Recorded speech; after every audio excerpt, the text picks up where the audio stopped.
Hey guys, how all of you beautiful people are doing?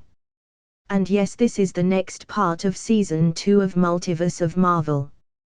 When a cinephile and an otaku /weeb travels through dimensions and gets a system which can only be described as overpowered but comes with restrictions. At first he was overjoyed with the system but soon realizes that he is in a very dangerous world where his life was at risk all the time. So let's start without any delay. Gamera, who was listening to all this, suddenly had an enlightenment. Even though she didn't believe that John could see the future, but from the hints of John and Rocket she understood one thing. You stole the real orb and replaced it with a fake one. Gamera said. Yes, I did, because it was too dangerous to handle by any one of you. I know you want to steal the stone and hide it away from him. Me and you have the same goal. John said. How are you sure we have the same goals? Gamera asked. Because your father is way too obsessed about it and wouldn't stop at anything to get all the stones together. John said. You know why he wants to hunt the stones? Gamera asked with curiosity. Yes, I do. I know he had been too much fixated in finding the stones since he started his cleansing, and I will be there to stop him.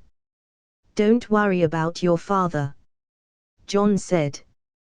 Gamera didn't say anything as she had seen how Victor and other two fought, and she was happy that the stone was in the hands of powerful people now.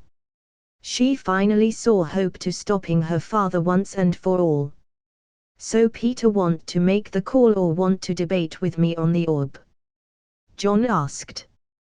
Peter called Yondu as he didn't want to debate on it anymore. Yondu soon appeared on the screen. Peter, you have some balls to call me at this time after betraying the whole crew and leaving to snatch the whole money alone. Yondu said as soon as the call got connected. Yondu, listen to me. That orb we have been searching for is a fake one. Ronan is looking for it. I want your help, Yondu. Peter said. Why would I help you? You just betrayed the crew and now want our help because Ronan is looking for you. Ha! Peter, you have a bounty on your head now. Because you don't want Stakar to know about the deal with Ego which you made decades you, Yondu. John said as he was standing right beside him when the call was made. Yondu could also see them but didn't pay attention as he thought they must his new crew which he hired. What? What did you say? How do you know about Ego? Are you him? He asked. Do I look like a bearded old man? Yondu, help Peter in this, otherwise I don't mind spreading the information about your deal in the high table of the Ravagers. I am sure they would be delighted to know what you have done. John said. How the hell do you know of the deal? Did he send you to find Peter? Quill, run away from him. He is dangerous. Yondu said now with anxiety in his face, because at the end of the day he had a soft spot for Peter. He looked at Peter like a son and was only acting tough all this time to train and protect him. Relax, Yondu, do you think if Ego had hired me I would have called you? Just help Peter in this and the secret won't be out. John said. Who is this Ego? Peter asked with more curiosity now as he understood that this Ego was a powerful being and Yondu was afraid of him. Nobody of importance. John said as he didn't want to pop the bottle of his father yet. There was time for that. Quill, what is it that you want me to do? And you, mister, you better keep your mouth shut, otherwise I will find you and will kill you. Yondu said. Yondu, keep your fake Ravager arrogance to yourself. I know all about you, from the slavery of Kree to having your own crew. It will be easy for me to kill you, just don't threaten me. I don't like being threatened. John said with a grave tone now as he really didn't like it. Peter stopped Yondu from replying as he didn't want a war just because there was a misunderstanding between the two, and asked Yondu to spread the information about the orb and it being with Gamera in Xander. Yondu was more confused now as this was the actual position of Peter and others and didn't understand why they gave away their actual position, but since this was the deal he didn't reject but secretly made up his mind to assist him as he didn't want Quill to die. Yondu decided that when Ronan comes for him, he would secretly take away Peter in all the commotion as he was sure there would be one when Ronan arrives. He also hoped that Ronan would be able to kill this new guy who knew about Ego, as this was the chance to use Ronan to kill him. Yondu finally came to know the person's name at the end of the call. John Jameson. Yondu cut the call after he understood what he needed to stop the mouth of John opening. He didn't want to lose his respect and dignity in the high table. He spread the information about the location of Gamera and others and directly flew to Xander to insert himself in the upcoming confrontation. His crew didn't know his plans as he didn't tell them. He was pretty sure there would be huge opposition if they came to know his plans. Peter on the other hand wanted to know about Ego as he felt this new guy had definitely connections with him, as Yondu asked him to be away from John after he guessed that John was working for Ego. John as usual refused to tell about Ego. He just said that he would come to know when the time was right. Gamera, who wasn't with the call, was talking with Rocket and asked about Groot, and what Rocket said about Groot almost made her fall down. You mean to say that Groot's ring gives him power to roam in the universe and be a policeman? There are others like him too? Gamera asked. Yes. The ring chooses their new owner according to the character of a person from the universe. My girlfriend, my friend who trained Groot are also Green Lanterns. John said as he heard Gamera getting surprised by Rocket's question. Then why haven't I heard of them before? I have never seen them when I roamed the universe. Gamera asked with skeptical tone. Because they don't belong to this universe. John then proceeded to say the same old lengthy lie. Now everybody were amazed by this, even Rocket, as he didn't know the whole story about the Guardians. You really weren't lying when you said you guided the Guardians here? Rocket asked. I really meant that, Rocket. The Power Stone will be handed over to them for safekeeping, as that would be the best security for it. John said. Now everybody got interested about the Guardians and asked him about their history. John spoke vaguely about it with them as he too had less idea. If it was the Guardians of the comics it would have been more easier, but the Guardians of OA in this universe aren't so powerful like in the comics. John wondered if he could ever get the template from the comics version, because that would help him take out the actual big guns of DC. As they were talking, Lex came back from his work. Lex, tell Nova Prime that Ronan might arrive soon. Tell her to be ready with security purposes. I would deal with Ronan myself. John said to Lex. Yes. Lex said as he went to inform Mirani. You all need to get rest and prepare yourself in the upcoming war. Rocket, you can make weapons but not very powerful ones, as I don't want my Dark Aster to have scratches. You really want to take away that spaceship? Rocket asked. Of course. Why buy a new one when Ronan is coming to gift the spaceship himself? John said.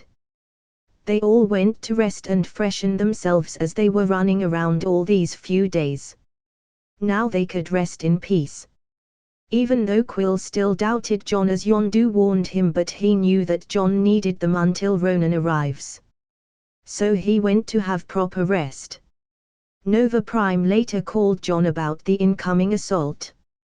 John didn't give her a proper reply as he wasn't sure how Ronan would attack, as he didn't have the Power Stone now. If Ronan was clever, he would try assassinating Gamera and others instead of frontal assault. But then again, Ronan was stupid enough to do a frontal assault with such a small team in Xander. He might have destroyed Xander with the Power Stone in the actual story, but that would cost him his whole crew. John just wanted to see if this guy was clever or just had a load of S***T in his head. The Nova Prime took the advice of John seriously, as she immediately called the Nova Corps to be stationed for the attack of Ronan while taking away the general audience away from the city. Since John said there might be a chance that Ronan would land in the capital, she wasn't going to take any chances. She just hoped that they would get enough time to call back the Nova Corps who were stationed in different parts of the Empire. But sadly Ronan didn't give them enough time. Ronan did come the next day with his fleet, and when Dark Aster arrived with its fleet it surprised John too, as now there was an additional fleet. The fleet which should never have appeared in Xander at all. At least not in the next few years. The fleet that belonged to Thanos. John, after seeing this, had a smile in his face, as Thanos just gave him a bigger stage to showcase his power. Ronan did come to attack Xander near the location where Gamera was located, as he got the information from the Ravagers. At first he didn't believe the information, but got to know that it was from the same crew that Peter Quill betrayed. He immediately summoned Nebula and Proxima to attack. They knew they had to carry out the attack fast, they only had 3 fleet with them. This wasn't enough to destroy the capital city of Xander, which by itself represented a huge empire. Even though Ronan looked down on them, but he wasn't stupid enough to believe that he could overthrow Nova Empire with just his measly fleet. As Dark Aster arrived near Xander, John was informed about the extra 2 spaceships that appeared. He asked Victor. "Victor, did Thanos come with the fleet?" "No. Only a member of the Black Order," Victor said, as he was able to get information from the tracker he placed on many of the soldiers he had met before in KYLN. "A member of the Black Order? Who?" Gamera asked, as she was interested in knowing who her father sent. "Proxima Midnight," Victor replied. John was happy that a member of the Black Order came, and that too the weakest of them. He felt even Nebula was more powerful than her. "All right. Rocket, you need to take an attack ship from FOS and attack all the small spaceships that come out of Dark Aster. Groot, you are Green Lantern. Fly around and kill everybody that seems like an enemy. Peter, you can assist Rocket. Flash, you handle Proxima. She will be easy for you. Don't kill her though. Just injure her enough. Drax, you can accompany Flash. Victor, Sajuk and Gamera. Come with me." John commanded everybody. After all the things that had happened, everybody considered him as the leader, as he knew about the future, so it was better for someone to take control who could see time. "Wait. Do you know how to fight?" Rocket asked. "Of course I know," John said, as he transformed himself. He still wanted to use Minato's power. Firstly, because he didn't want to destroy the Dark Aster as he needed them. The Phoenix Flame will just melt the surrounding, which will be problematic to him, and he didn't want Thanos to later recognize him with that flame. And secondly, he didn't want to expose his face to Thanos yet, because he had a plan of communicating him through Proxima. He wanted to have a proper talk with Thanos, as he wanted to make sure some of his guesses. Everybody was surprised by the sudden change of John, as now he looked totally different. He had blonde spiky hair. He wore a white overcoat with a different language written on the back. He looked more handsome now than before. Sajuk, who was nearby, didn't react to it, as John had been using Sajuk for his errands mostly and kind of brain controlled him. John felt bad about it, but he was too lazy to deal with some things, and Sajuk was the best guy to handle them. "What is this? Is this your actual face?" Rocket asked. "No, this is one of my powers. Just guiding different world people aren't my only powers," John said. The Nova Prime called him and said they had sent the Nova Corps to engage them. John said that he would also leave and infiltrate Dark Aster. All went to FOS while Groot flew away to engage the small ships. John and others rode different attack ships. Rocket had already learned of how to pilot them from before. Peter was more surprised by seeing such advanced ships. He thought of using Milano, but after seeing the new attack ships he changed the minds. John, Gamera, Sajuk, Victor and Flash entered an attack ship and flew away while Rocket and Peter took the other one. As they were in the air, Dark Aster had already entered the atmosphere while the other two dropships sent by Thanos had already landed on Xander, releasing Outriders. The same aliens whom Thanos used during Infinity War. The Nova Corps had already dispatched soldiers to stop them. But John on the screen was able to see a new group of people helping the Nova Corps. John smiled at seeing the new people. The crew of Yondu. He really cares for his adopted son. John murmured. The attack ship flew close to Dark Aster and started shooting the small ships that came out of Dark Aster. It was easy for Victor as he had almost a 360-degree view in his mind with the help of the attack ship, and the ships of the Nova Legion also helped them as they were ordered to help John as he would be the main force in this assault. John had already informed of his plan to the Nova Prime, to which she readily agreed. She had seen what Victor could do and she hoped that this time John would destroy Ronan. The attack on Dark Aster went exactly like in the original story. The only difference was that John and his team entered from behind the Dark Aster instead of Quill. The Nova Corps, Yondu's crew and Groot helped them in this small travel. Everybody was surprised by this new green tree guy who could fly and make weird tree-shaped weapons out of thin air. The Nova Corps wondered where this new guy came from but was happy to see such a powerful helper.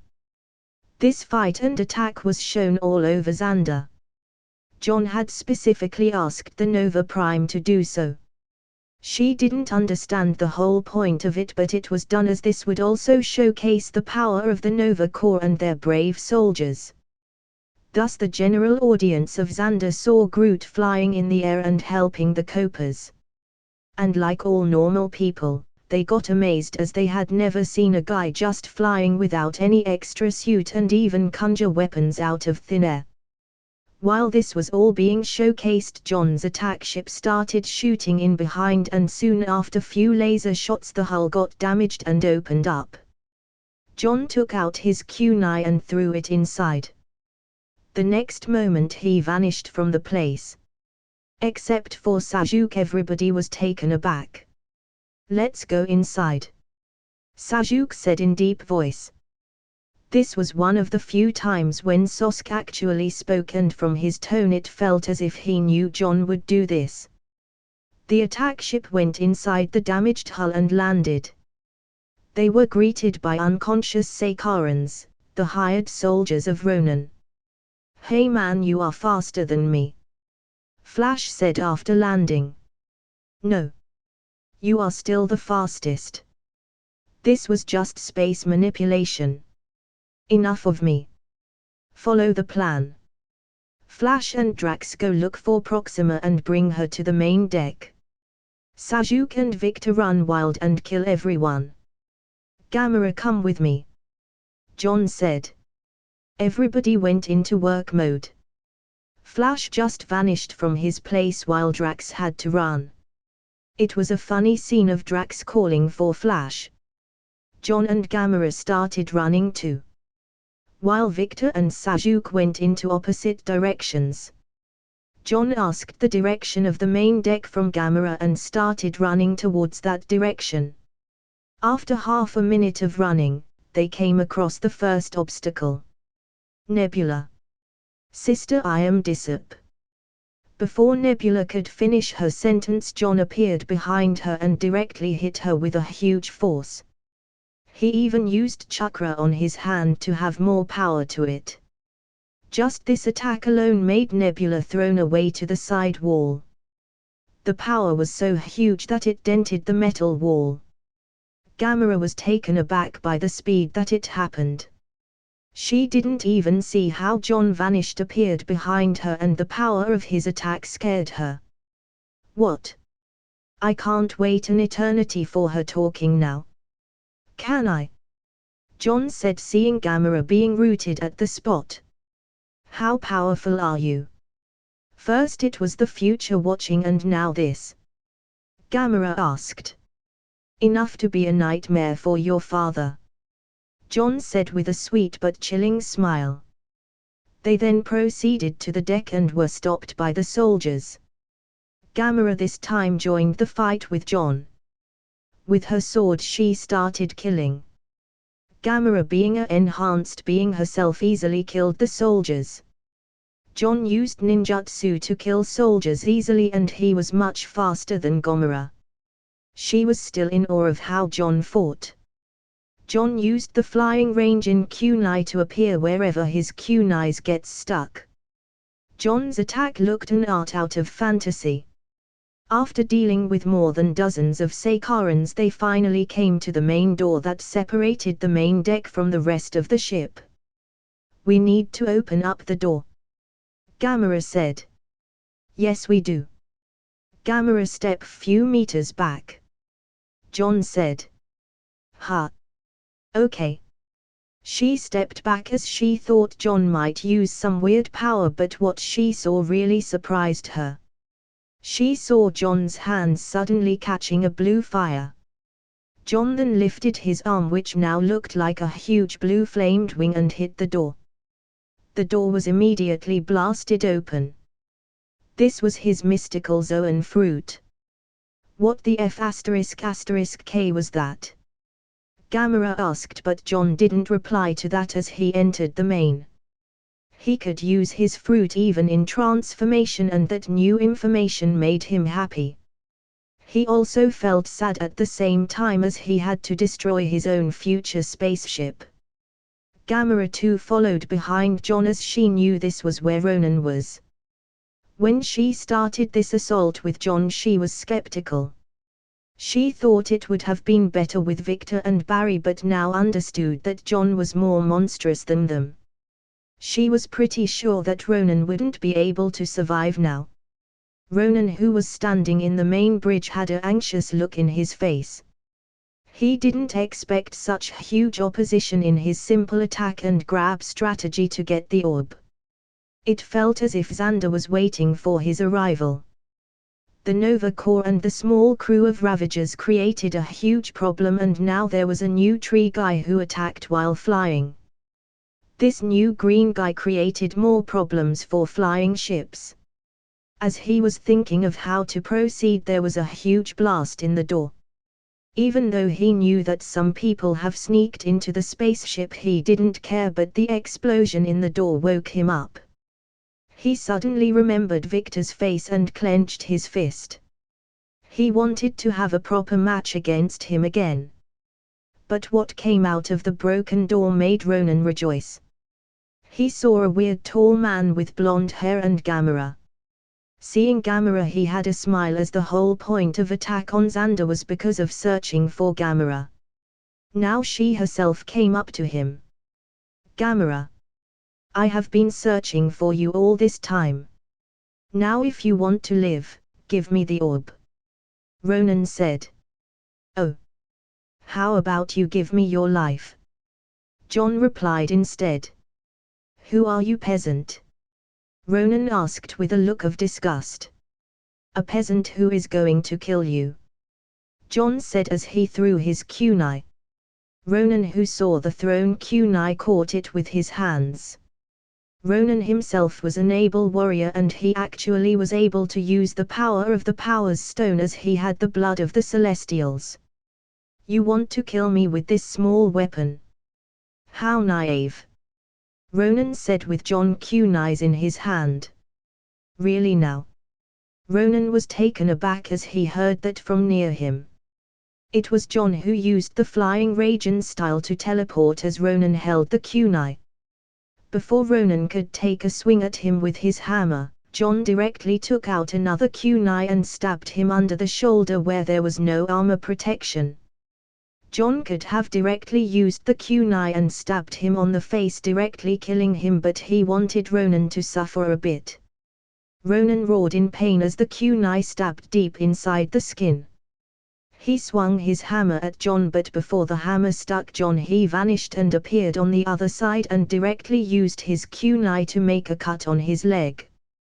This made Ronan lose his balance and fell into his knees.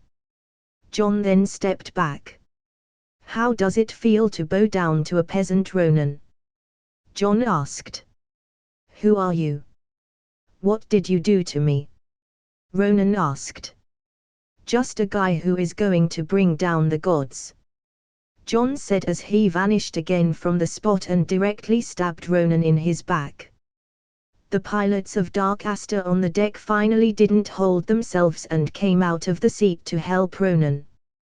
But Gamera, who was on the sideline, directly stopped the pilots and killed two of them after exchanging moves. Ronan now was on his knees bleeding. He understood that no matter what he would die if this went on.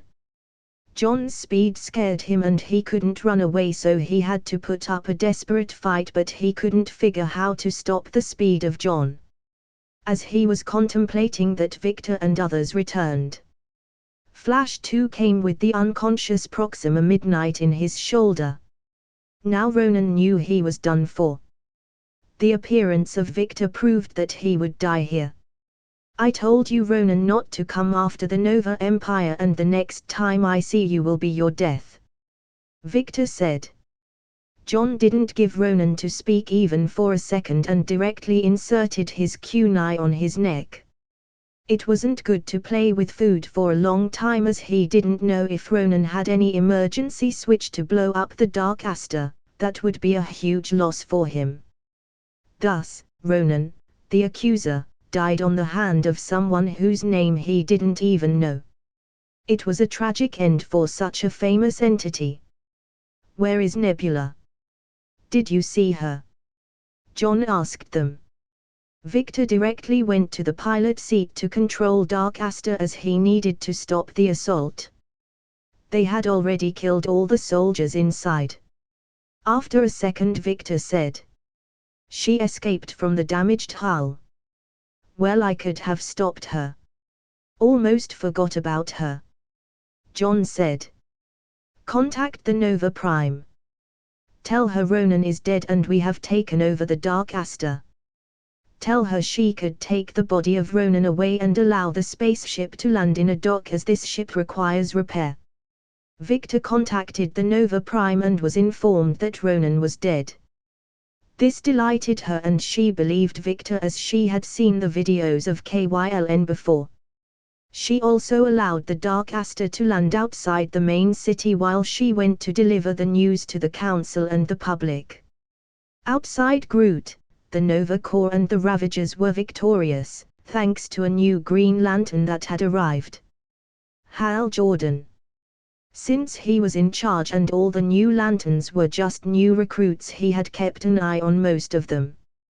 When Groot started fighting, Hal had already gotten the information of a fight between him and the fleet of Ronan, so he came immediately to Xander to help. Half of the work was done when he reached Xander. After Hal came, it became more easy as he easily decimated the rest of forces of Ronan. John, who came to know this, was surprised. Hal came inside the Dark Aster to see what was going on and he was greeted by old friends. Hey Barry. I missed you, man. How are you? Hal said. I am great. I missed you too, the Flash replied. Victor too joined the conversation as they belonged to the old team. They all were happy to see old friends. John, on the other hand, said, Okay Victor, you need to make a call to Thanos. We need to talk. All right. Wake her up. I'll tie her down, Victor said as he called Thanos while sitting in the pilot seat.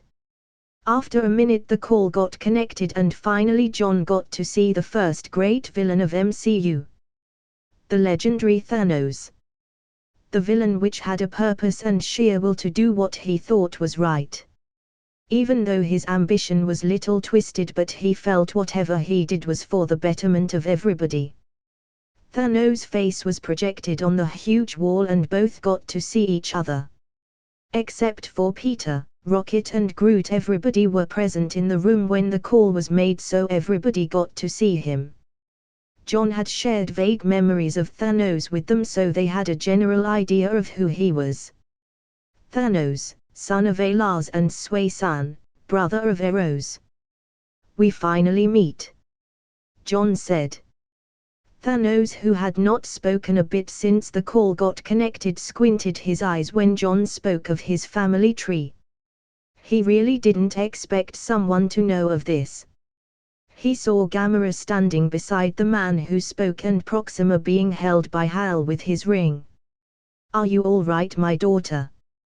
Thanos asked instead of replying to John or even bothering to ask about Proxima. I am not your daughter. You murdered my real parents. Gamera roared. You really are arrogant. John murmured. What do you want? Thanos finally asked John and still didn't bother to ask the identity of John. What I want? I don't want anything. It's just a convenience that I called you and to show you how far you are from your dream, John said as he brought out the orb which had the actual Power Stone and started playing with it. You wanted the Power Stone. Now it's in my hands. You can come looking for me whenever you want, John continued. Thanos squinted his eyes more as he saw the orb. He clenched his fist in anger when he saw that. Who are you? Thanos finally asked as now he had to be serious. Minotaur Mikaz. Well, now for your precious Proxima, John said as he stretched his hand and soon a ball of blue light started shining. The ball seemed like it was rotating on itself. It was the Raisin Gun. And before anybody could react of what it was, John directly attacked Proxima by hitting her with Raisin Gun. She couldn't even scream as Hal had shut her mouth by his ring. Since John attacked her heart, she didn't even last a second after hitting her. There was a huge hole in chest as blood rushed out of it. Thanos got up from his seat when he saw this. You have some courage, boy, Thanos said now in a more grave tone. I have more than courage. You have killed so many people just to fulfill your twisted ambition. How does it feel to lose someone of your own ranks? Don't worry, you will lose them all little by little. I know why you want the Infinity Stones, but whatever you do, you will never be successful, John said. I will find you, Thanos said. Of course you will. But the question is, will you survive after finding me? John said with a smirk. Victor cut the call after he said that. Man, he reminds me of the other guy. Looks like him with the huge body, Barry said as he was referring to Darkseid. That guy is more powerful. At least in this universe, John said as this universe's Thanos was really weak compared to other versions of him. Well, that was dramatic, Hal said. It was. Now let's settle everything. I am sure the Nova Prime is waiting for us, John said as he started walking to the main hatch of Dark Aster. Now this huge spaceship finally belonged to him. He changed himself back to John. John and others finally went out of Dark Aster only to see Rocket, Groot and Peter waiting for him. Even the Nova Prime was there standing. They all had smiles on their faces when they saw everything went well. Ronan's body and dead bodies of bunch of soldiers are inside, you can retrieve them whenever you please. I hope you will honor the deal between us. John said. Of course we will. We will also help you repair the ship. You and the other heroes have done such a great service to us. You will be regarded as heroes in the Nova Empire. The Nova Prime said. Thanks. You can honor them, but I won't be joining this. John said, as he really didn't want another place where he is known everywhere. Sure. I wonder what all of your identities are. The Nova Prime asked as she saw new guys which she had never seen before. The motion pictures I made will tell all their stories and their origin. It was for this reason I made a deal with you all. The heroes' stories should be told to everyone. And movies and series are the best way to do that. John said. I understand. I will help you propagate the movies in all of Nova Empire. She said. After that they all went back. The whole Guardians of Galaxy team were tired after such a long fight and they needed rest. Yondu came up to meet with John and others. He was little bit afraid of John. Even though he hadn't seen him fight, but just the fact that they killed Ronan scared him, so he knew he couldn't cross paths against him. After talking a bit with Peter, he left with his crew. He even said that Peter didn't need to come back and could make his own team. Quill rejoiced on this prospect. John and others reached his huge home to freshen up and rest. The Nova Prime again invited them to a huge banquet which they attended that night and discussed about the new company in the entertainment sector under Lex Corporation. The Nova Prime accepted this too, as it would everything easier while Lex discussed the business prospect of it. The banquet went in a very pleasant and loud manner. Thanks to Rocket and Drax being drunk all the way. The next day everybody woke up late. Hal had already left because he had other recruits to take care of.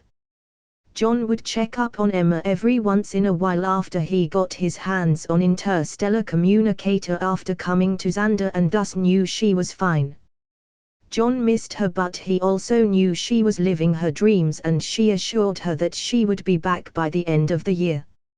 Her sector was in the Kree Empire, so she had to be careful around, as the Kree Empire was powerful enough.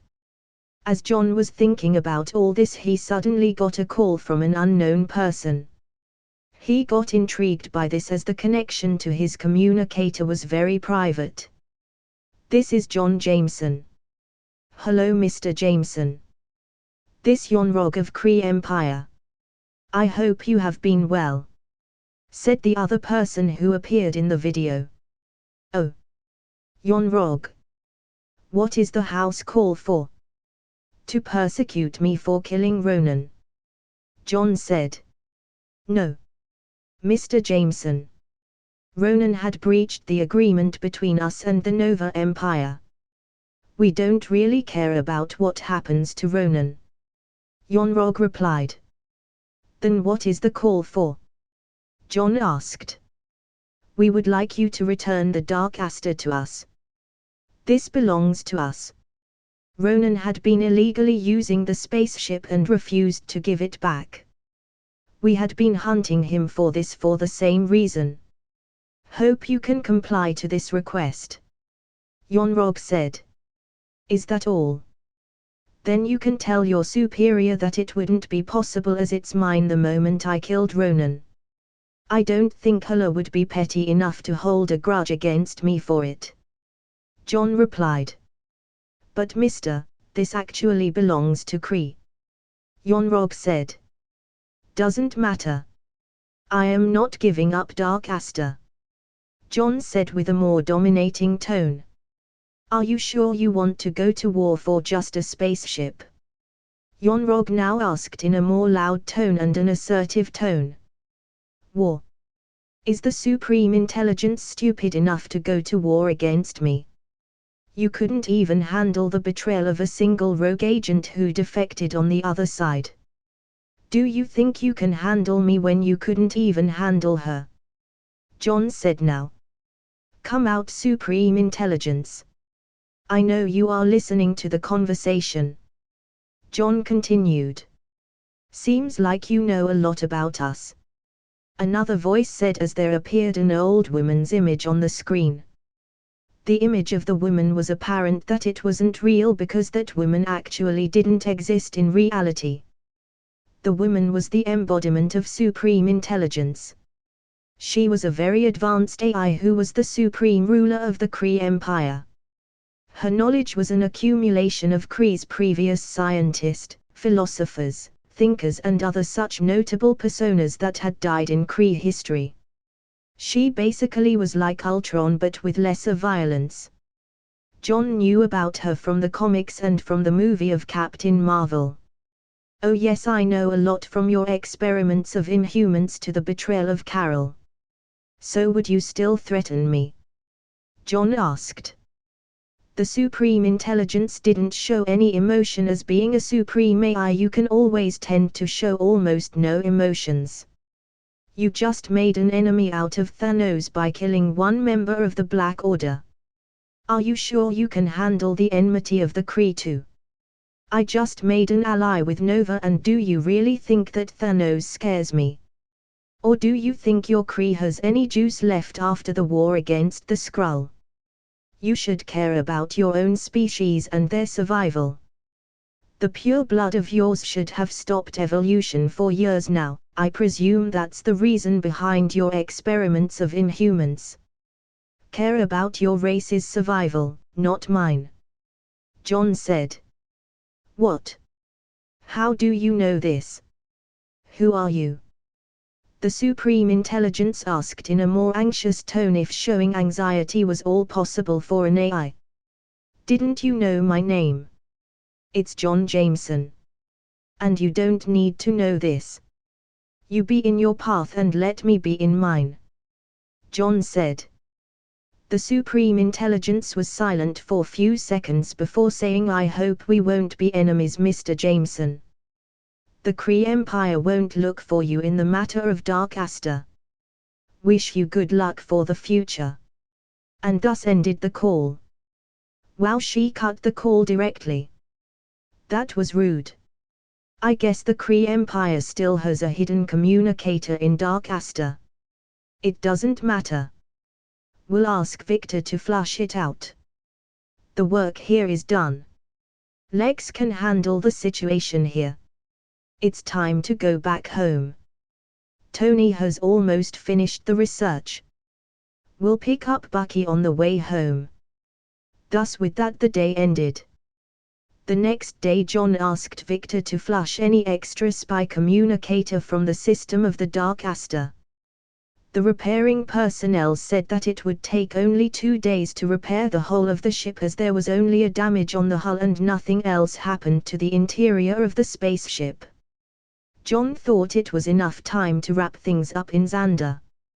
In the 2 days he attended a meeting with the Nova Prime while asking her to take care of the company, and by a year the Lex Corp will release spaceships that wouldn't need jumping points in space to travel.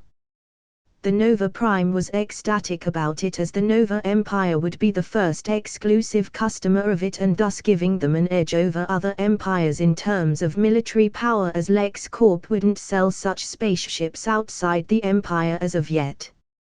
Quill, Rocket and others banded together to form the so-called Guardians of the Galaxy. They decided to be space mercenaries, while Groot being the trouble locator with the ring. Rocket decided to cash on the enemies that Groot would be catching and thus gaining money. John was happy to see this, as at the end their story didn't deviate much.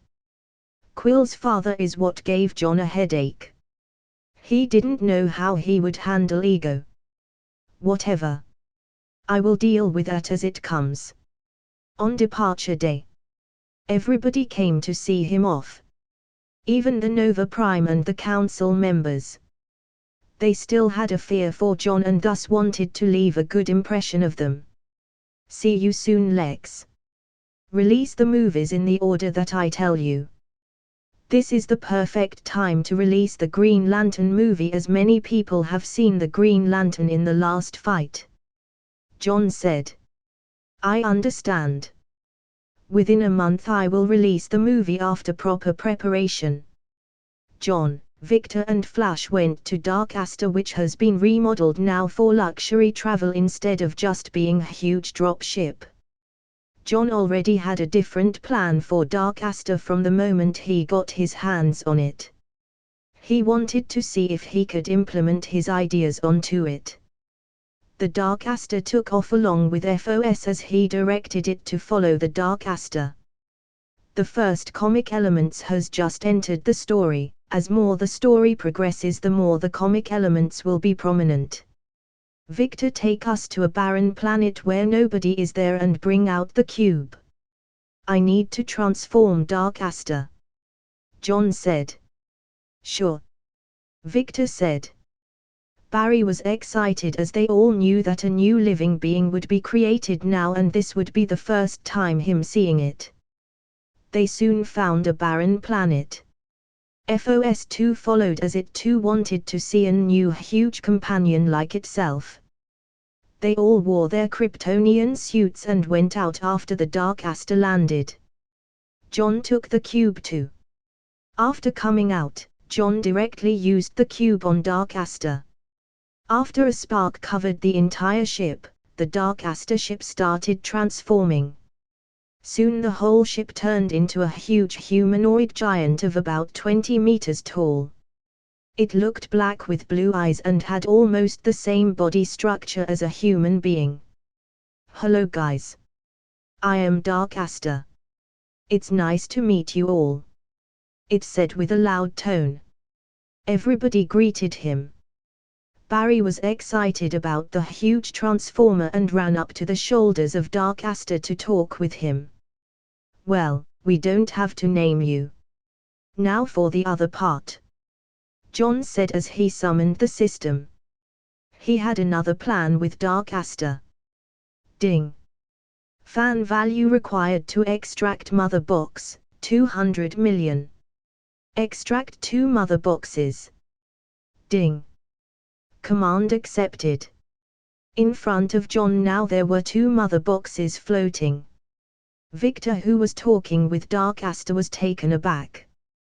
He had a small fear of the boxes even though it saved his life. Victor, 1 mother box will be given to you, so open boom tubes whenever required. Do you understand? John said. Yes. I will keep the mother box safe with me. What will you do with the other one? Victor asked. I will give it to Dark Aster. Hey, can you assimilate this mother box into your body? John asked. The reached out his hand to let John give the mother box to it. The scanned the mother box for few seconds and after calculation he said. I can assimilate perfectly and open teleportation circles, otherwise known as boom tubes. The mother boxes have 2 unlimited energy and I could use it for eons. Perfect. Assimilate it. And then transform yourself back. John said. Dark Aster took the mother box and inserted it to its chest. There was perfect hole being made there to keep the mother box. After inserting it, the whole body of Dark Aster had a massive transformation as it looked more sleek and sharp. If before Dark Aster looked bland, now it looked more beautiful than ever. After everybody appreciated its beauty, it transformed itself to spaceship.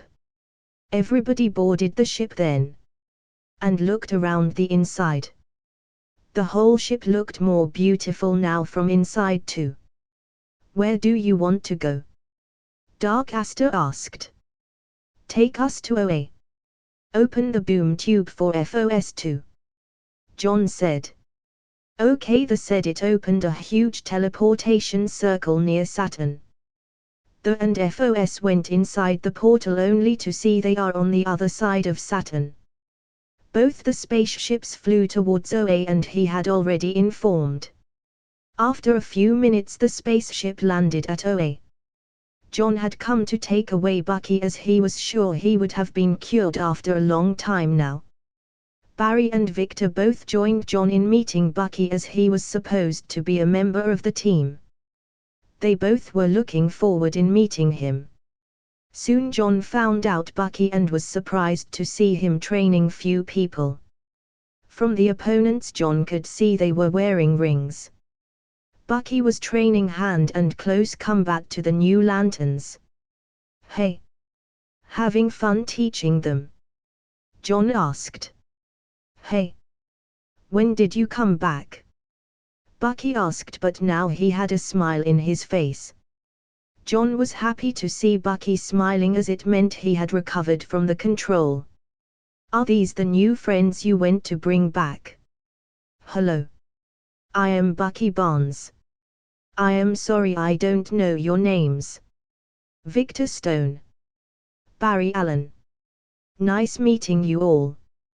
Bucky, we are here to take you back home," John said. "Yeah, about that. Can I return later? Hal is short-handed with all the new lanterns and these babies need a proper trainer.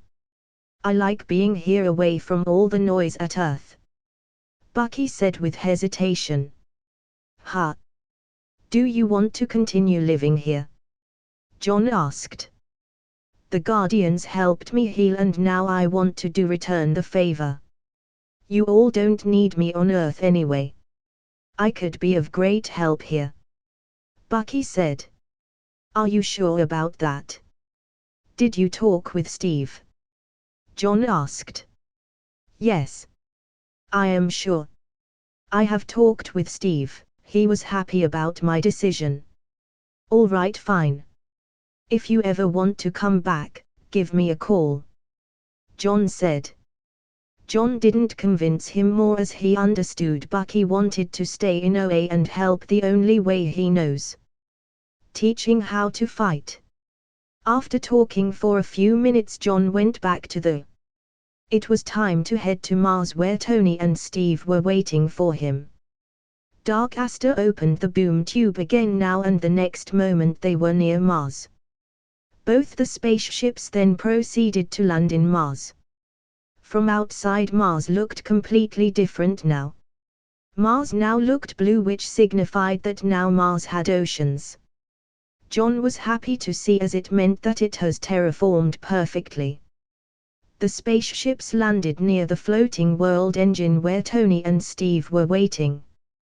He had already informed them of their return. John came out of the hatch only to see them standing.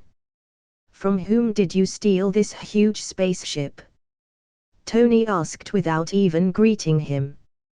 "A gift for helping someone and well, I killed the original owner," John said as he spoke of Ronan a bit. "Such a huge spaceship. We can never take it to Earth back," Steve said. Victor and Barry came out of the hatch as they were talking. "You both are?" Steve asked. They introduced themselves. "You are Barry Allen." Steve and Tony almost trembled when Flash said his name. "Can you really time travel?"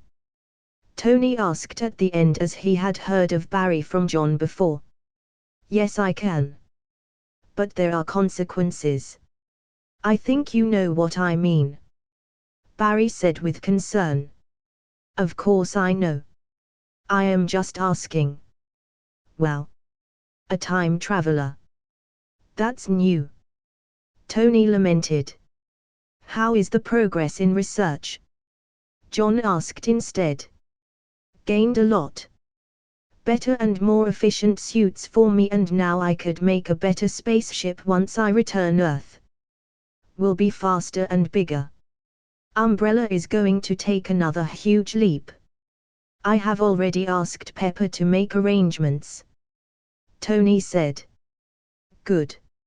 It's time to return there. A small world might get merged to Mars soon. It will help the terraform the planet better and faster," John said soothingly. "Another world. Like Naruto's?" Tony asked with concern. No. This world is little advanced in technology, but in a very weird way. You will understand when you see it next time. We would need to plant trees in the Mars. This will take a long time. Good. If the new world is helpful to us, I don't mind. Steve said. Let's hop on to Starscream.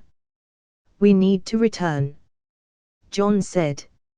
Everybody then got ready to depart Mars, and everybody was excited as they would be returning to their planet after almost more than 3 months. They all needed to see familiar human beings again. Starscream soon took off, leaving all the other spaceships behind. Earth wasn't ready to see the spaceships yet. The governments were already trying to force Umbrella to give the space-traveling technology. Nobody wanted more problems now by exposing much higher technology. Tony remodeled Starscream again after getting hands on new technology, and so this was faster. It would only take 2 days to return instead of 7 days like Starscream was actually modeled for. John was happy to see the progress. John took rest while Victor and other talked about their own world and differences. Tony was specially interested in Victor. When Tony came to know about the mother box and what it could do, he was shaking with excitement. He asked permission from Victor to work on it. Victor gave him the permission on the condition that it could only be experimented to make the boom tube technology available for the members of the team. Tony accepted the condition in a heartbeat. Tony wasn't sure what the mother box was, but he was looking forward to work on it after arriving home with Banner and Wayne. After 2 days of travel, they finally landed on the island from where they had left. After coming out, they were greeted by Fury and Pepper. You all have done a great service to me, Fury said mockingly. Oh please. Wayne was there to handle the World Council. You are just here to reap the benefits of our work, Tony said. Wayne had a deal with the World Council for sending S.H.I.E.L.D. to Mars, Fury said with all seriousness. And here I thought you came to meet us because you missed us, John said as he inserted himself. S.H.I.E.L.D. will get the necessary access to Mars, but technological knowledge would never be shared. I think Wayne had already talked about it, John continued. Yes, Fury replied. Good. Now excuse me. I need to go back home and sleep in my own bed, John said as he really missed home and Emma too. He wanted her to be back soon. She had promised she would be there for the premiere of the next movie, but that would be a long time. John was happy to return home to his own bed. He missed this. It was a long journey and now he was back to his own life, but after coming home he had a huge headache because his home looked little dirty as nobody had maintained his home. Such a big home would take more than a day to clean. Do I need to summon ninjas to clean the whole house? I will just summon some ninjas which I have never summoned from small villages. John thus summoned some ninjas belonging to the Rain Village. His house looked perfectly clean after an hour or so. Now John was happy to see the clean home again. I need to hire someone to clean home always. This can't go on like this, John thought. John then called up Kevin to ask about the progress of the movies and even called up CD Projekt Red to ask about the next game, which was supposed to be released soon. He was happy to know that the game would be out by the end of the year too. Now John was thinking which game to release next. John wanted to have an Avengers headquarters in space, and he wasn't able to think of a perfect space station to be kept in the orbit of Earth like in the comics. John really wished for an exclusive space station. His first thought was of Halo's rings, but they were huge and might cost him a lot as they were powerful weapons which could all sentient life in the galaxy when fired. Wait, I can just separate away the weapon part and just bring the ring. Plus I won't bring out the other parts of the Halo game so people would never know. The Forerunners have built such an awesome ring which has its own weather and ecosystem. I need to start making the whole Halo game. It wouldn't cost much since bringing OA was around $1 billion. The non-living things doesn't cost that much. John thus started writing the necessary script and drawing to give to CD Projekt Red for development of new game. He was excited for having an exclusive huge headquarter and even live in Halo Ring. That would be awesome. After drawing and writing, John went to sleep as he was tired. The next day he went to the Disney headquarter to see how the work of the movie was going on. Disney had hired a new guy for VFX-related shots. Quentin Beck. John was surprised to see him working eagerly for Disney.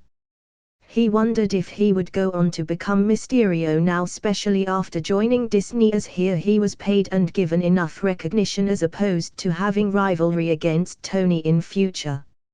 Let it be. If he goes to wrong path I will just beat it out. John went to meet Kevin and discussed about the movie and the future movies to be made.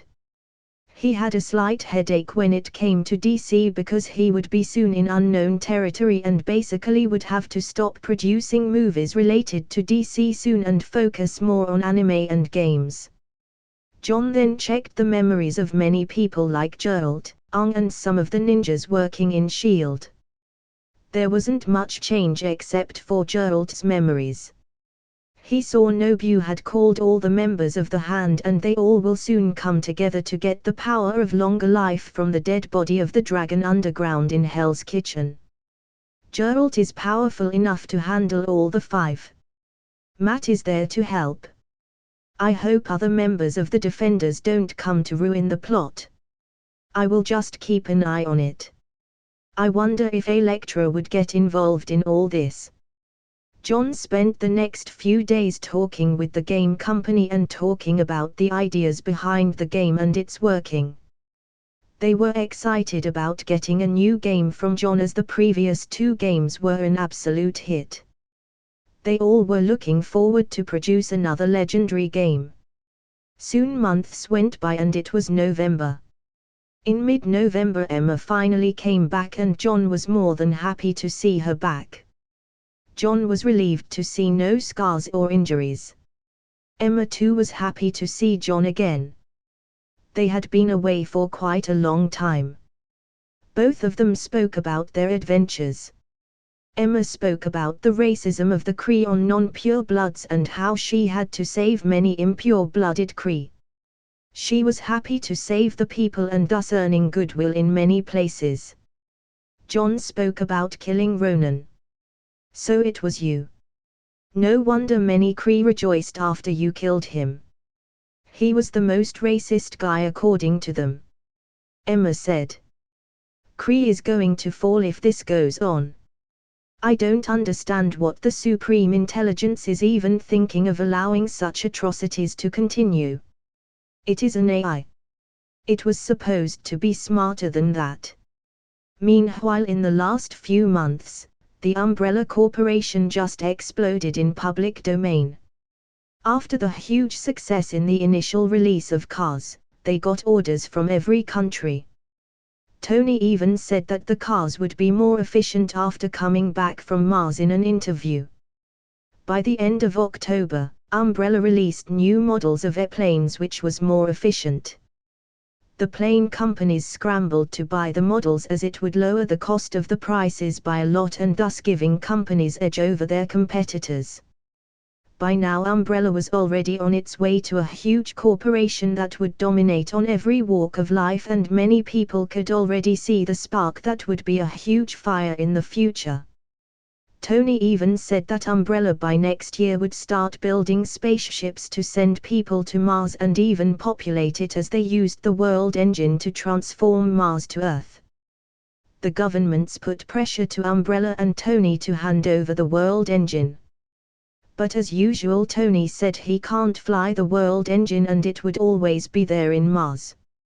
Tony even invited government scientists to try working on the world engine in their expedition to Mars.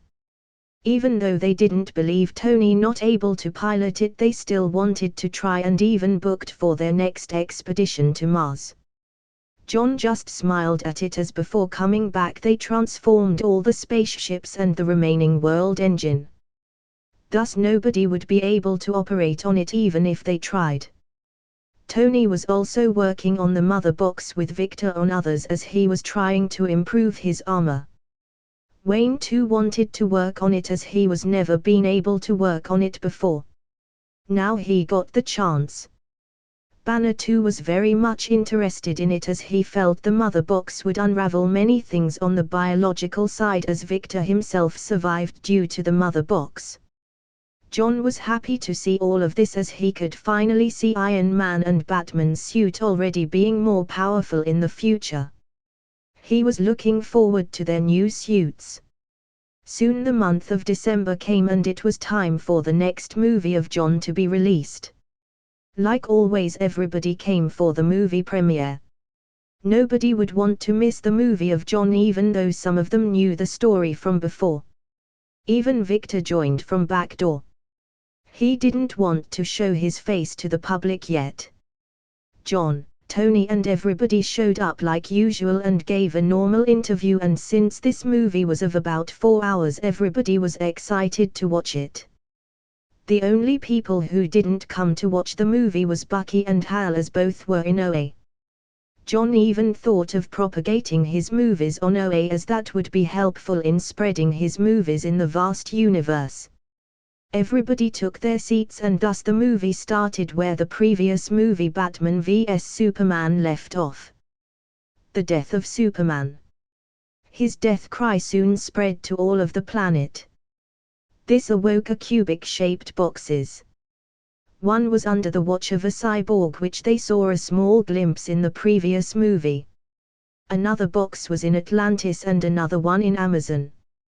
The one in Amazon suddenly lit up. The women who were protecting the box shouted after seeing this. "Alert the Queen!" Yes, as it was expected. This movie was Justice League. But not the Joss Whedon's version but the actual Zack Snyder's version. So there are 3 boxes. We have 2 of them. Tony said as he recognized the mother boxes he had worked upon from the movie. The movie continued as it showed Bruce Wayne scaling rocky and snowy mountains in search of Aquaman. Arthur Curry wasn't still the king of Atlantis as it seemed from the pictures, so people understood this movie happened before the Aquaman movie happened. Though the audience felt it weird but they didn't think much of it. Bruce Wayne asked for help but Arthur refused immediately as he said he didn't want to involve himself in anything. Tony and others all looked at Arthur when this happened. What? I still don't play well with others. It's by mistake I was the king of Atlantis. Arthur defended himself. Typical drunkard. Mira commented. Everybody laughed when she said that. The movie continued as it showed a small terrorist group holding children hostage. Later Wonder Woman came to save all of them from the group, but people understood that all of this started because there was no Superman. He was a god to them and when gods die there would always be consequences. The scene changed and it was back in Amazon where Queen came to inspect the box which lit up suddenly after the death of Superman. As the box vibrated and was lit up, all the warriors were ready with their archers and swords. The mother box has awoken, yet there is no change. A warrior said. The mother box has slept for thousands of years. Why did it wake at all? Queen asked. As she said that the mother box started vibrated more rapidly and opened a huge portal. And from that long portal out came flying monsters with laser guns. Then appeared a huge humanoid with horns whom the audience had seen the glimpse in the Batman vs Superman movie. It was Steppenwolf. This Steppenwolf looked huge and bigger than the original version of Justice League of Joss. It looked more scary with all the spiky armor. Thus the fight ensued and Steppenwolf looked way more powerful than people actually expected. He killed the trained warriors of Amazons like it was nothing. Everybody was amazed by seeing this new villain. After a crazy fight against Steppenwolf ran away using the mother box to another location. The Queen decided to warn Diana that a dangerous villain has come now. The audience felt it was like the New York War, as in that case the aliens teleported from a distant place in the universe, and some even wondered that if a cubic box was responsible for all that had happened in New York. Steppenwolf went to a remote location and activated the mother box while sending the parademons to search for other 2 boxes.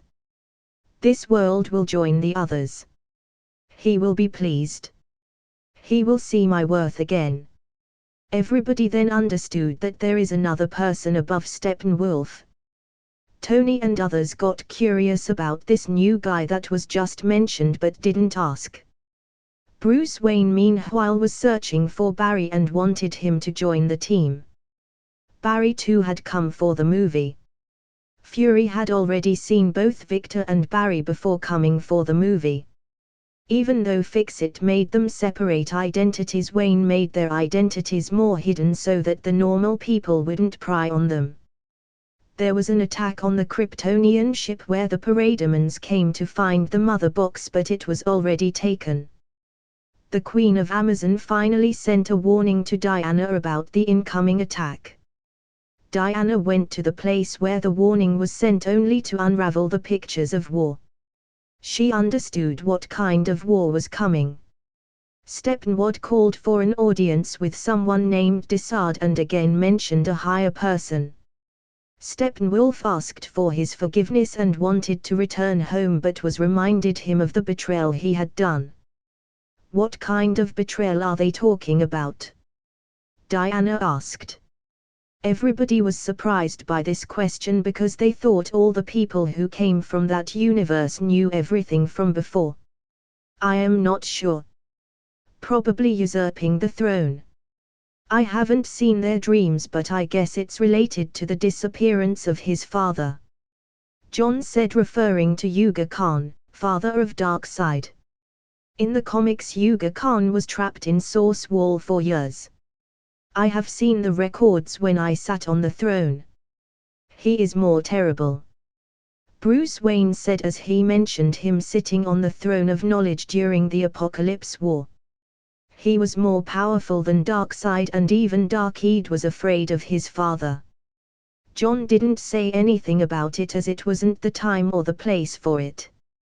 The movie continued and finally Diana went to meet Batman to warn of the new attack that was coming. There she finally told about the war that had happened thousands of years ago. Soon the scene changed to a battleground where many legions were gathered. The audience saw the Green Lanterns, the Amazonians and even the Atlanteans. They got to see Ars too, who had died in the hands of Diana, but this time he was on the good side. Finally the name came out of the person who attacked last time and the main man behind Steppenwolf.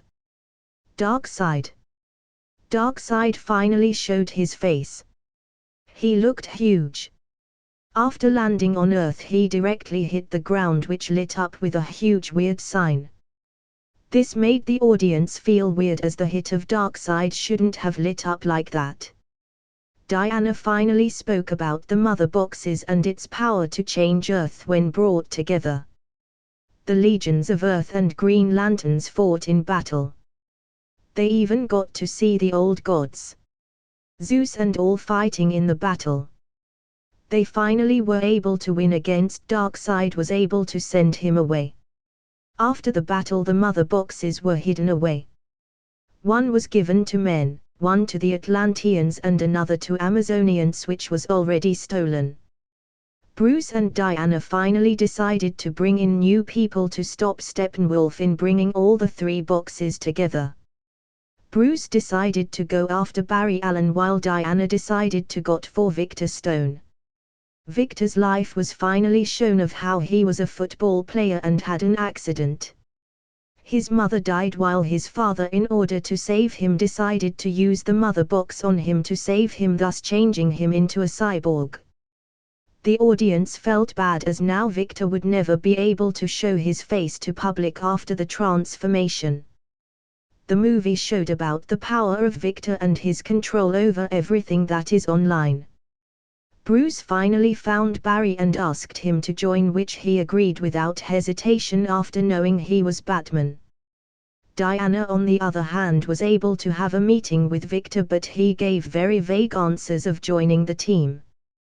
The Atlanteans were attacked and their mother box too was stolen. Since the Parademons couldn't find the box of men, they abducted Victor's father. Due to this abduction, Victor came to the call of Batman's Night Light. Victor could figure out the details of the abduction from the patterns and realized the abductions all lead to the city's old docks. After going inside the docks, there was a huge fight between the new team and Steppenwolf, and since this new team never fought together, everybody suffered. Even though this was the first time everybody got to see the speed of Barry and fighting prowess of Victor. The audience now wanted to see them in real life, as John's works would always mean new heroes emerging. "You have the blood of old gods," Steppenwolf said to Wonder Woman. "What is this old gods?" "Zeus is an old god," Banner asked. "There are old gods and new gods. Darkseid is a new god, while Zeus was an old god," John said. "I am not exactly sure if Zeus belonged to New Genesis, but for now let's consider him as one of the actual old gods of DC Universe." "Wow, even an evil being is a god," Steve said. "Gods are just that, gods. They are both good and evil. No god is purely good, neither purely evil." "Well, except for Darkseid," John said. "Their universe have gods. Do our universe too have?" Tony asked this time. Everybody's face became stern when Tony asked this and looked at John. "Yes, there are gods in this universe," John said. Everybody trembled when they heard it. All had different expressions. Tony clenched his fists as he made up his mind to make more powerful weapons to face the gods. Bruce Wayne and other all had the same expressions. They all suffered once, they didn't want to suffer again. Fury had a serious look while Banner and Steve were just silent. As the fight went, the teleportation from the mother box opened and Steppenwolf left after the docks were flooded. Aquaman finally came to the rescue of them as he stopped the water from flooding. Steppenwolf came to the mother box where it showed some scenes in his head. "It is here. On this world," Steppenwolf said as he hit the ground, and the same sign showed up when Darkseid first came. He then directly called Darkseid. "I bring news." Before mighty Darkseid came to the throne, he searched the universe for the ultimate weapon. The anti-life equation. The key to controlling all life and all will throughout the multiverse. "It's here. I found it," Steppenwolf said. After knowing this, Darkseid soon showed up for the first time. He ordered Steppenwolf to make Earth under him and he would himself come for the great prize. Victor and everybody came to the Batcave with the last mother box, where they decided to bring Superman to life with the help of the mother box. The scene showed Lois Lane talking with Clark's mother, only to reveal later that she wasn't his mother, but another alien who could shapeshift. Fury was taken aback as he thought the alien looked like Skrulls and even had the same physiology. John saw Fury being amazed but didn't say anything. They all went to the Kryptonian ship to revive Superman. When Victor tuned into the mother box, he saw scenes that looked like future scenes. He saw Wonder Woman dead. Aquaman killed. Superman was alive but he himself killed Batman. This scared everyone. Because everybody thought they were going to die but then remembered that Wonder Woman and others were alive. But many felt fear as it might be the future. Superman did come to life but he was different and he started attacking every member who brought him to life. People had forgotten how powerful Superman was. This movie again reminded them as he single-handedly defeated everyone. At the end Lois Lane who was nearby came to stop him and Clark finally remembered who he was and calmed down. Meanwhile Steppenwolf was able to take away the mother box after killing Victor's father. His father sacrificed himself to give everyone a fighting chance. Due to the sacrificing work of Victor's father, everybody got the location of the 3 mother boxes and all went to stop Steppenwolf. They attacked and thus a huge fight ensued. The fight scenes looked amazing and everybody freely using their full powers and abilities. As Victor was trying to separate the boxes, Superman finally came to help them. He again showed his huge power and easily beat down Steppenwolf. But in all this mayhem the 3 Unity boxes synchronized and annihilated everything. Barry, who was supposed to help in this, saw everything being destroyed in his eyes in slow speed. Okay. Just gotta go faster than the speed of light. Far beyond the speed of light. You gotta break the rule, Barry. And you gotta do it now. And then Flash did something that nobody ever imagined. He went back in time. The people were amazed that Barry could time travel. Some even remembered the previous movie where there was the dream of Bruce Wayne. Now that they think, that dream man looked like Barry Allen, so that too was a time travel. Steppenwolf was killed at the end while his head rolled on the feet of Darkseid, who showed up from the teleportation circle. Darkseid crushed Steppenwolf's head like it was nothing. Ready the Armada. We will use the old ways. Darkseid said. While the movie ended he suddenly remembered another superhero who nobody knew. Ryan Choi. He was Atom in DC Universe and he had genius-level intellect. Maybe John could bring him and work on nano armor for both Bruce Wayne and Tony Stark. John already made up his mind to bring him to this universe later.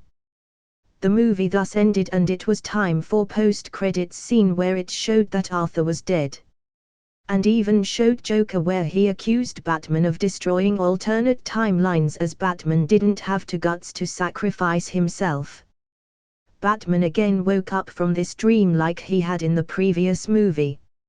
He went out only to see a humanoid alien levitating. Who are you? Bruce asked. He didn't seem surprised, as if he had accepted there were aliens on Earth. I have gone by many names. Many have called me the Martian Manhunter. And then he flew off. The movie ended there. Bruce stopped governments searching for anti-life equation. John suddenly said at the end. Huh? Why? Is there anti-life equation in Earth? Banner asked with fear. No. But there is another thing in Earth. We can't afford to trouble that thing. John said. Like anti-life equation? Tony asked. No. Don't ask and don't let your curiosity to get the better of it. We aren't powerful enough to handle it. Even if you make 100 armors we will still fail. We will need bigger guns. John said. We are still not powerful. After all the lanterns and such gods among us, you yourself is a very powerful weapon. And you still say that? Tony asked. Yes, with all the powers we are still weak. John said with certainty. Everybody's face became solemn. They had been thinking they were really powerful, but this movie made them realize they were really nothing in grand scheme of events. they needed to be more powerful and deal with all situations that would come in the future. Even though they didn't know who are the enemies, but they needed to be powerful enough to defend and fight back. I miss the days when the only monster was me, Steve said. Monsters had always been on Earth, Captain. It's just you never saw them, John replied. All went home after that. It was a long movie and everybody was tired. John would summon Ryan later and maybe even Martian Manhunter. But he will come later, as he will be very useful during the secret invasion. John wanted to keep him and Naruto to deal with the invasion later. The next day John called Bruce to give him a heads up for a new person called Ryan Choi who was Atom in other universes. Bruce understood what he had to do and he arranged a proper reception of him and decided to send him to his own lab to work on nanotechnology. John spent 60 million fan values on him as Ryan wasn't a superhero yet and he just had genius level intellect. The next year is going to be weird. I will never let Ultron to come to life, as he could easily become Infinite Ultron. Can't let him be online and get a chance to use the Mind Stone. It's time to kill the last remaining Hydra. And also the thing with Ant-Man. The League has already inserted themselves in PYM Technologies. We'll just kill Darren Cross. If he goes to Quantum Realm he will again become a variable. Can't let him do that. Well, Ryan is here. Since he is Atom in many universes, it will be easier for him to handle this Ant-Man. Ryan Choi came up to his home to ask about the new world. Since Emma was at home, she opened the door and was confused by the new face but understood this must be another guy from another universe. Ryan Choi. I was directed here by John Jameson, he said. Ryan. The scientist of Star Labs. Come in, Emma said. John, who was lazing around, saw that Ryan had arrived. He welcomed him to sit. Mr. Choi, I guess you already know where you are, John said. Yes. I am excited to get my hands on the new technology of this world, Choi said. Good. Let's go to Batman's home, John said. Emma too joined them, as well as she wanted to meet Alfred. Alfred doesn't go for the movies as the others, as he says he was old for it. They drove Bumblebee to the home of Bruce. John felt little bad for Bee and thought that next time he would take Bee to Mars to let him breathe with other Transformers. They soon reached the home of Batman, only to see Drift in the garage, which Tony was here too. They all went in. Alfred was surprised to see a new face but didn't say anything as he understood another person has arrived. They directly went to the laboratory where Tony and Bruce were talking, and as John got stuck in his feet because he saw something he never expected to see in his entire life. He saw new armors of Batman being placed behind glass. What really astonished him was that he had seen those armors in comics in his previous life. What do you say, John? Liked the suits? Wayne and I made some suits for him. Wait, who is this guy? This Ryan Choi from Star Labs. He is an expert in nanotechnology.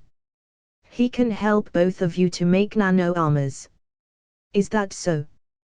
I do remember such guy from Star Labs. Welcome to a new universe, traveler, Bruce said. Thanks.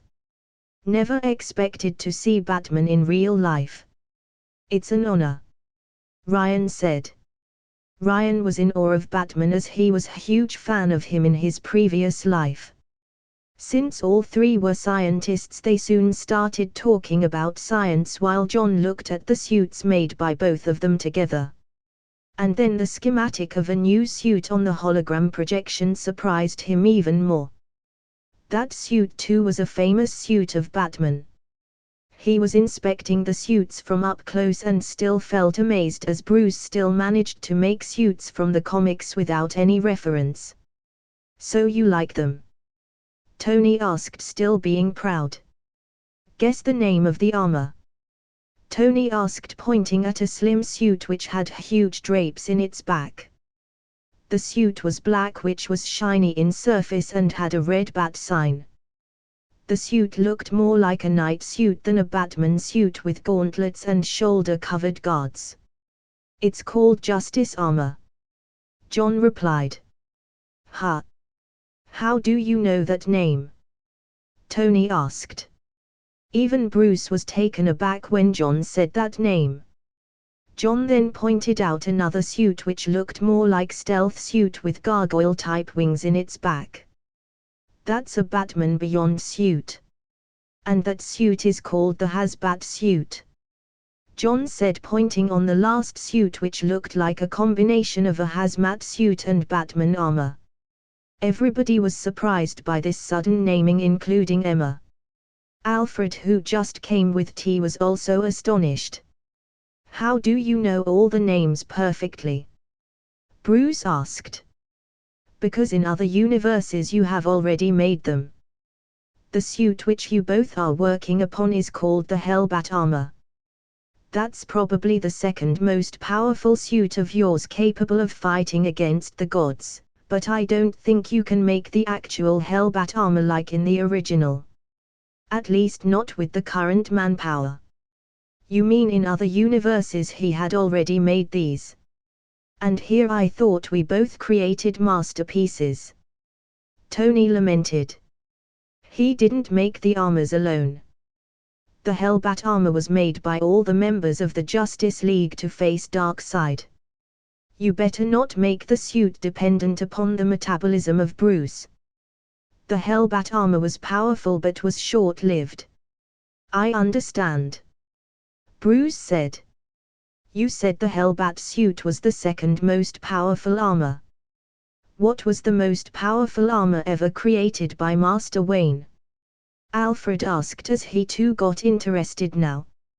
John looked at the mother box which was lying beside and said, "In one particular condition Bruce made an armor out of the same metal as the mother box was made. That metal is called Element X. That suit is so powerful that he defeated all members of the Justice League in a few moves."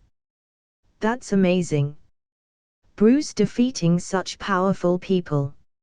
It's a pity that mother boxes can't be broken.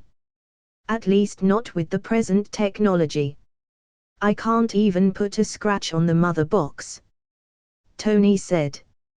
Ryan, who had worked on the mother box before in Star Labs, was also interested in it and was even eager to work on it. He was still taking time to get used to the new world, so Alfred took him to the guest room to take rest, and Bruce even asked him that he could work on the laboratory here. Tony too was interested in nanotechnology, as he thought he could use the technology on armors too. John, who was listening to the conversation, was amazed by how fast they adapted to each other and got engrossed in scientific talk. "I guess that's what happens when all the people have genius-level intellect. I will leave now. Give Mr. Choi a lab or even a place in Umbrella Corporation," John said before leaving. Then John and Emma went to have a date as they had decided on it before. They went to a fancy restaurant to have one, and suddenly John saw a person in a wheelchair eating in the restaurant. John himself felt sad looking at it. Emma, who saw this, also could fathom what John was feeling. John had always been kind and had been trying to help the people with all his companies and charities, but even John couldn't save everyone. "You can't save everyone, John. You have been doing everything to give the people a better future. You have already given them a lot," Emma said. "I know. It's just if there was any world which could solve the problems of... Wait, there is one world which has higher medical technology," John said. "Huh? What do you mean?" Emma, Sometimes I can bring things that belong to another world to mine if I concentrate enough. There is one world for that. John said as it suddenly hit him that he could help the normal people on Earth with medical technology and exert more influence. Even though it might not be of any help in the fan values as they are counted by the fans of the movies, not the fans of real characters and things. At least he could exert influence and make goodwill to people. His plan for the New World's plan of him was arriving soon, and he needed to exert as much influence as possible on people. Are you serious? You have that much power too? That's great. Just don't exert yourself by bringing something that will hurt you. Emma said. It will be fine. With the new technology, Umbrella will grow more. John said while continuing the dinner with Emma. After having all that, John returned home with her.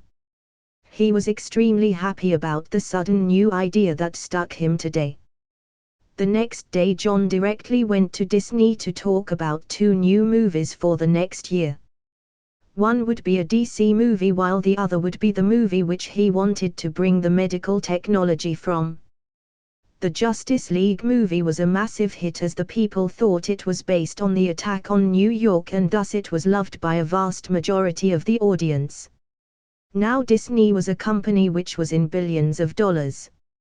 Even though they did movies that were made by other stories apart from John's, a huge part of revenue came from the works of John. John gave a new script to Bob and a new script to Kevin. Now John wanted to have 2 mini-animated series on Justice League based on a very old series of his previous life. Justice League Unlimited and Justice League.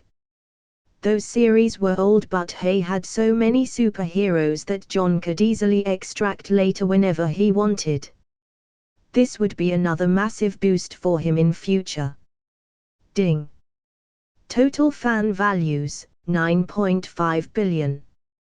Wow. Such high fan values. I guess my movies and works are well received in Asgard and Nova Empire. Lex is perfect for handling this. Now it's almost 4 billion fan values per year. It's a pity I don't have total control on all spheres on Earth to bring another world yet.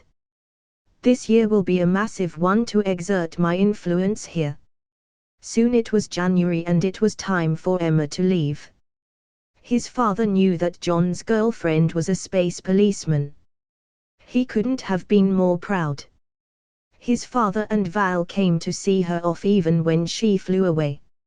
Son, you better be as powerful as her. I know that you have some powers that you have never shown, but it better be powerful as hers. Jameson said. Dad, I am already more powerful than her. John said with a smile. Are you sure about that? Jameson asked with skepticism. Of course I am. Dad, how is your company doing? John asked instead. It's fine. Thanks to exclusive information from you, the newspapers and online papers are being sold at a great price. We will start news channels soon. His father said. That's great. Just don't be harsh on superheroes on the news. John said.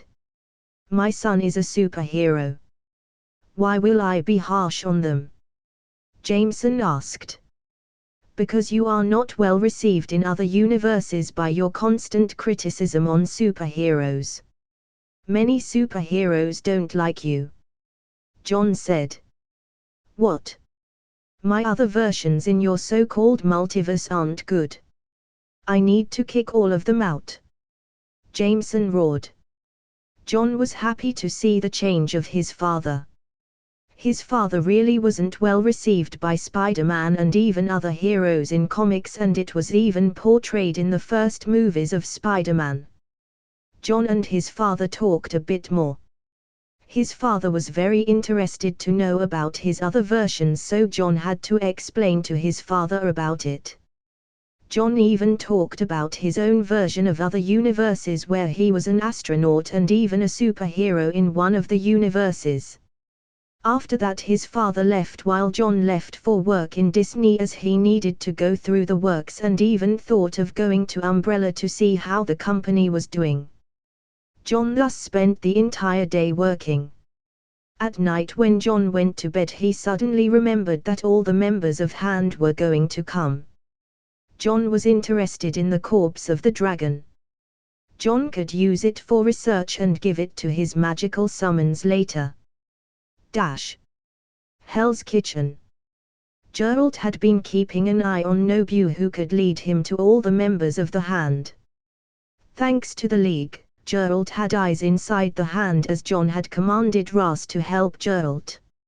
All the members of Hand would come in a week and have a meeting in a secret place. Since the story didn't follow as it was supposed to, Electra never came back to Matt's life and was instead caught by the Hand in order to transform her to the black sky completely. The meeting would be the ritual of her transformation and thus being used by the Hand as a weapon. Later the members would go for the corpse of the dragon to gain more life power and continue living for thousands of years. Soon the date of the meeting came. Geralt called Matt as he needed him since Electra was involved. They went near the secret place where the meeting would be held and unsurprisingly it was held in the building which was above the corpse of the dragon. "Can you hear them?" Geralt asked Matt as he had super hearing. "Yes. 2 of them have come." "Are you sure that Madame Gao has superpowers?" Matt asked as he had seen Madame Gao before on the streets. "She was an old lady using a crutch to walk. She is an old monster. And the most powerful. I can already feel it," Geralt said under the mask. They talked as all the members came for the meeting with the tied-down Electra. Matt, who could hear her, clenched his fists in anger. He had already known of her being kidnapped but Geralt stopped him from taking any actions. "You said that you have friends who will help us in dealing with the underlings," Matt asked. "Yes, they are already here. Can't you hear them?" Geralt. Matt, who was concentrating on the meeting, didn't notice that there were so many hidden people nearby. John had placed the League in a very separate dimension in the Himalayas but due to the constant recent expansion of them they have now infiltrated in many places.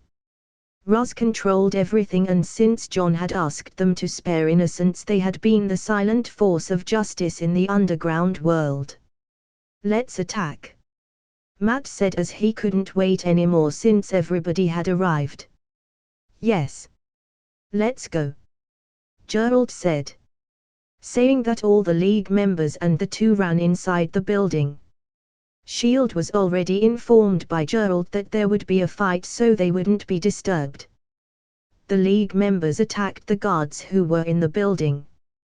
The guards were taken aback by the sudden emergence of so many people from surroundings. What surprised them more was that there were betrayers in their own ranks. This ensued chaos among all the guard ninjas. Matt and Geralt helped in some of the assault which ran to the main place where they were having a meeting. That was the main reason that they were here. They came upon a huge door which was closed and it was apparent that the Hand members were behind the door. Geralt didn't respond to anything and directly used Ard on the door. This huge telekinetic force blasted the door open and even broke on the side due to the force. All the members of the Hand were ready to fight since they could hear from inside that they were being attacked. As soon as the door blasted open, Nobu, who had a sword, swung it at the first person that appeared. Nobu was sure that with this move the first person that entered would die as it was a sneak attack. But the sword directly rebounded back after hitting the invisible armor of the person. The rebound was so powerful that his hand couldn't hold the sword. "Nice welcome you have there for us, Nobu," Geralt said as he looked at him who was on the side. Then he laid his eyes on the other members who were ready. The other members were surprised that the sword of Nobu didn't even him while the sword was thrown away a few meters. "Who are you?" Alexandra asked. "Me. Nobody. I am just a mercenary clearing the world of monsters," Gerald replied and charged towards them. Matt also charged in, but he had a clear goal in mind. Electra. She was tied down and Matt ran towards her while defending himself. Gerald helped him too. All the others members of the Hand attacked, and for this assault Gerald had brought his iron sword. So all the other people had to be careful against him. Madame Gao, who noticed Matt was closing in on Electra, used her Kai to throw away Matt, but as she did that Gerald used Ard to stop her attack. His Ard was so powerful that it threw away all the members of the Hand. Matt got freed from them and directly went to Electra to free her. "You are from Kunlun?" Madame Gao asked as she thought Gerald used Kai. Gerald didn't reply to that, started attacking again, and this time he directly used Igni on Nobu, who was trying to get up. Igni being a magical fire, he couldn't stop it or evade it. Nobu got burnt alive as he screamed in pain. The other members now finally felt scared as for the first time one of the 5 members died. They knew that now they would have to fight it out. There was total silence from outside, which meant the people who attacked the guards of the Hand had already been taken down. "Who are you? Why are you attacking us?" Alexandra asked again. "Gerald. And about attacking you, I was contracted to kill all the members and take away the corpse beneath the building," Gerald said as he swung his sword at Bakuto. Gerald then used Axii sign on Suo-and-D. Suo-and-D started attacking his own members. Since nobody was prepared for that, he fatally attacked Alexandra. Gerald then proceeded to kill Gao as she was little weak after the fight. He directly chopped her head. Now only 3 members remained. "Stop! Stop! We surrender. We can give you the corpse of the dragon," Alexandra said as she saw Electra too joined the fight. One Gerald had made them desperate, now adding Matt and Electra was sure death. "Gerald, we can take them to custody of S.H.I.E.L.D. Matt asked with hesitation. "The secrets which they have is very dangerous. In S.H.I.E.L.D. it might fall in wrong hands. You don't want that to happen now, do you?" Gerald said. "Matt, they are evil. We can't let them go. I know you don't like killing, but they have been responsible for thousands of deaths for the past hundreds of years," Electra said. Matt knew the story of them from Gerald and knew what Electra said was the truth. Gerald didn't continue the argument and he directly attacked the other 3. Electra too followed it. Even though Matt joined, he didn't fatally injure anyone. After couple of minutes all the 3 were killed. The famous members of Hand, the people who betrayed Kunlun, finally died in the hands of people who they had no idea about. The League members who were watching all of this came to take away the corpses with them. They didn't want S.H.I.E.L.D. to get their hands on the members of Hand. John had specifically asked for it. Even though S.H.I.E.L.D. was in his hand, he still didn't trust them completely. "You know what you have to do?" Gerald to one of the member of the League. "Yes," the member said in a hushed tone. They were ordered to take away the corpse of dragon away for research. John would summon some people specifically for its research. The people who were versed in magic and alchemy. They would be the perfect people to work on the corpse of the dragon. John would even provide them a secluded place to work on. And might even introduce them to the Ancient One. Though the new people had their own arrogance, since both sides are well versed in magic, it might help them in gaining new knowledge. In a few hours the League members found the corpse hidden deep underground. They broke the whole protection behind it and took the whole corpse away to their headquarters. Thankfully nobody from Kunlun came to stop it. The next day John checked the memories of Geralt and knew the whole mission was a successful one. John called Geralt to his home as he needed to go with him to meet the Ancient One. After few hours Geralt finally came to the home of John, but Geralt didn't come alone. He came with two people. Matt Murdock and Elector Nachios. John was surprised that Geralt had brought two with him. He invited all the three in. "Hello Mr. Jameson. I guess we should thank you for helping us in uprooting Fisk's empire and even with the hand situation," Matt said. "NY is my city too, so I don't want any filth around," John said. "Still, the streets now are clean because of you. Hell's Kitchen will be more safer now. It's fine. I just paid Geralt to do a Witcher contract and he has done a perfect work," John said. "How's is the lawyer and superhero life going?" John asked. "It's fine. I am actually here for another thing. It's because of Electra. She has too much bloodthirst and want to control it," Matt said. "I am not a doctor, Matt. I can't cure her," John said directly. "I know, but you have connections. I hope you can help her. I am ready to pay back in any way possible to you if you can help her," Matt said. "I am sure you can, Matt, but does Miss Nachios want help?" John asked as he turned to ask her. "I am fine with killing. But yes, I do feel I have too much bloodthirst," Electra said. "All right.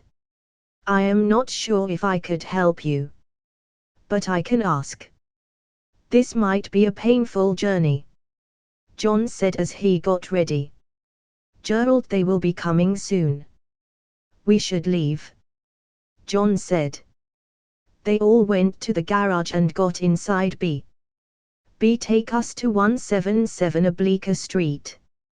The B drove himself to the old location again. Matt was surprised to feel as if B was alive.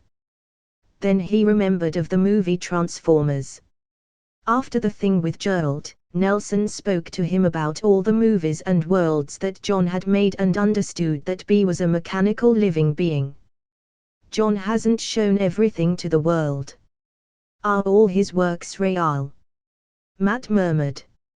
Soon they reached the location. All three of them were curious about this place that John brought them.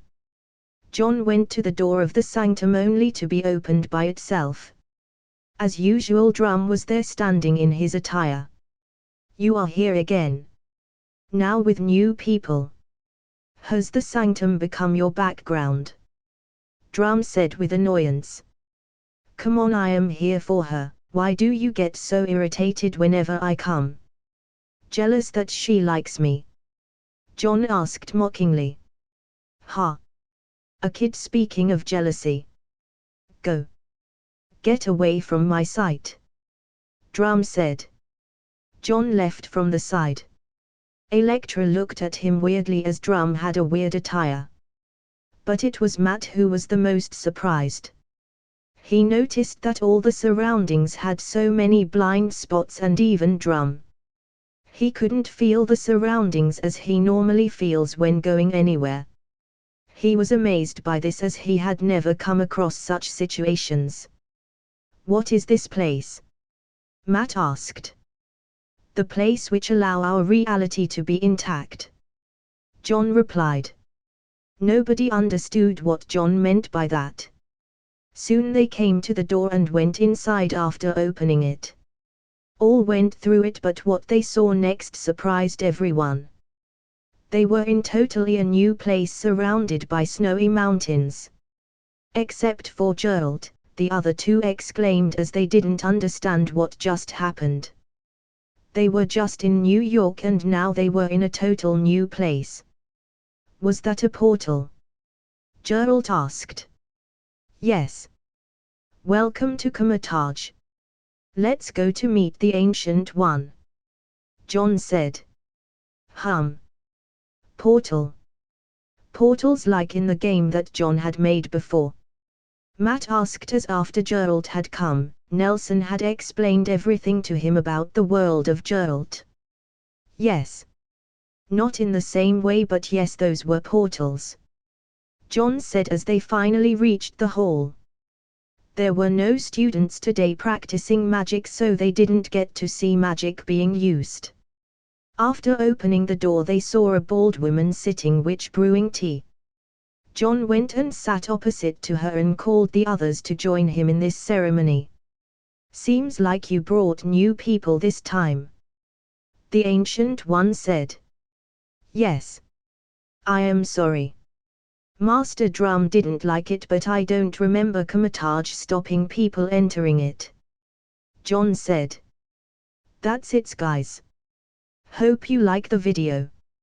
Like, share and subscribe the channel, and also make sure you tell me your recommendation in the comment section down below. Thanks for watching.